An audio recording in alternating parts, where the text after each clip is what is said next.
जय गुरु जी संगत जी। गुरु जी के श्री चरणों में कोटि कोटि प्रणाम। संगत जी, मेरा आज का शुक्राना सत्संग है कि गुरु जी ने कैसे मेरी लाइफ के एक बहुत बड़े क्वेश्चन का आंसर दिया है।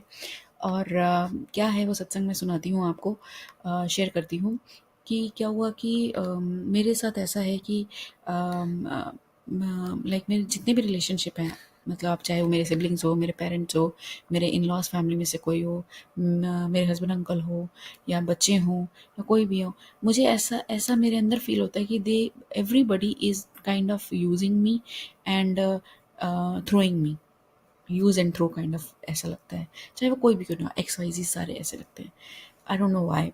तो मुझे ये जान के बड़ी दुख होता था कि ऐसा क्यों है मेरे साथ।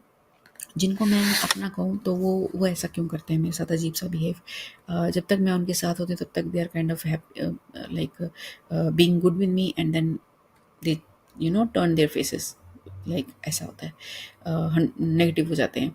आई डोंट नो व्हाई। तो मैं इससे बहुत दुखी रहती थी और मैं बहुत मन से सबके लिए करती थी, करती हूँ इनफैक्ट। तो जब मुझे वैसा नहीं मिलता बिहेवियर सामने वाले से, दूसरी पार्टी से, तो मुझे बहुत दुख लगता था। मैं ये सोच सोच के हमेशा दुखी रहती थी, रोती पिटती रहती थी। तो क्या हुआ कि मैंने जब गुरुजी ने मुझे अपने साथ जोड़ा, तो गुरुजी से मैंने यही क्वेश्चन किया और उन्हीं दिनों गुरुजी ने मुझे इस क्वेश्चन का आंसर देते हुए मेरे को एक सत्संग सुनाया भोले अंकल का।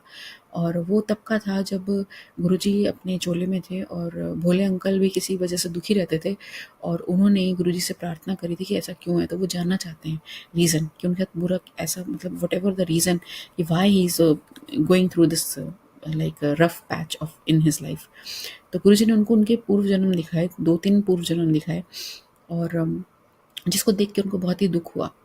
और इतना दुख हुआ कि वो ये नहीं बता पाए सत्संग में कि क्या था वो, मतलब वो ऐसा क्या कर्म किया था उन्होंने कि जिसके वजह से उनको ये भुगतना पड़ रहा है। बट ही सेड कि what ever he is going through is nothing as compared to the what he has done in his previous lives. So that means never go for any kind of पूर्व जन्म और PLR ऐसा। ये मैं इसलिए सुना रही हूँ क्योंकि मेरा बीच में ऐसा भी हो गया था, गुरु जी से क्वेश्चन पूछने से पहले कि मैं पीएलआर करा रही थी, क्योंकि आजकल पीएलआर बहुत फेमस है। तो मैंने ढूंढा और मैंने डिसाइड कर लिया था कि मैंने इस बंदे से अपना पीएलआर कराना है। तो मेरे को ये भोले अंकल का सत्संग सुनवाया गुरु जी ने, मतलब इमीडिएटली आप सोचिए कि गुरु जी की टेलीपैथी कितनी स्ट्रांग है। तो शुक्राना है मालिक का कि वो ऐसे से गाइड करते हैं। तो मैंने कहा ठीक है, मेरे को गुरु जी ने मना कर दिया है, मैं नहीं करूँगी।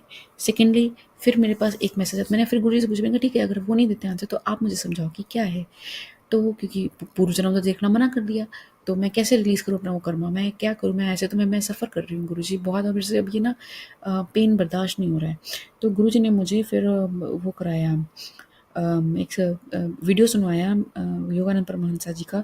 और उसमें था कि जो भी रिलेशन आपको सबसे ज़्यादा रुलाता है, आप उसको बुरा मानने की बजाय, आप उससे दुखी होने की बजाय, उसमें ये देखो, ये एनालाइज करो कि वो क्या टीचिंग आपको देना चाहता है। ये सब आपके कार्मिक पार्टनर्स हैं जो भी आपको रुलाते हैं और जिनसे आपको सबसे ज़्यादा दुख लगता है। क्योंकि कोई आपको इस बारे में कोई तीसरा पर्सन बाहर का आदमी बोलेगा ना बुरा, तो आप उसको इग्नोर कर दोगे, वो आपको इतना हर्ट नहीं करता। लेकिन जो कोई अपना क्लोज और प्यारा जो होता है ना, आपका प्रेम जिससे होता है, तो वो अगर बुरा बोले तो बुरा लगता है। तो वो क्या क्या टीच करना चाहता है, जब आप ये सोचने लग जाओगे ना और उस पर काम करोगे, तो you will release that Karma and आपको वो मिजरी खत्म हो जाएगी। और ऐसा ही हुआ मेरे केस में। और मैं शुक्राना करती हूँ गुरु जी महाराज का, मैंने अपने हर रिलेशन में ये जानने की कोशिश करी और वही गुरु जी का वचन ही आया finally at the end answer में, सबको माफ़ करो और आगे बढ़ो। जो हो रहा है, जैसा हो रहा है, उसको एक्सेप्ट करो, वो बेस्ट है तुम्हारे लिए। और 10% तुम्हें करना है, 90% नहीं करना है, वो गुरुजी ले लेते हैं। तो मतलब whatever situation you are in, so that is the best for you.